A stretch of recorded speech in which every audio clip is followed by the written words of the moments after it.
Ayan, ang sipag talaga ng mga mugo.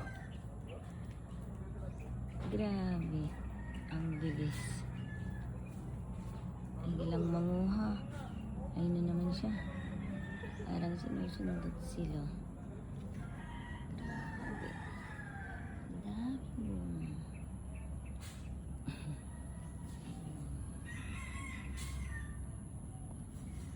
Ito naman mga okra. Maliit pa lang, ang dami ng bunga siya. Ay, ang dami. Hindi ko na nailipat. Yung mga kamatis, lilipat ko. Nilipat ko yung mga kamatis.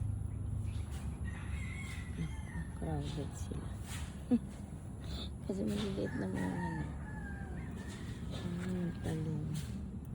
Pupunti yung nabuhay. Grabe.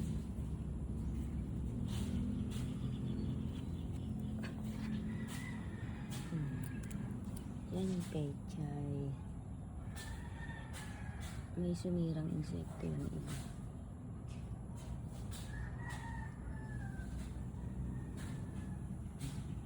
Pero pinapakain ko sa isda. Yung ibang pinutusok.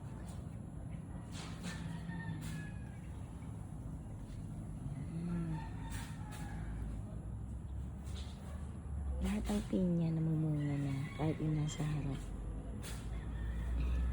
Yung mga salawit kailangan ni cuttings para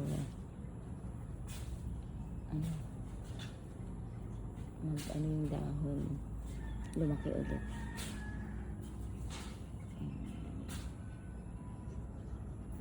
Hilig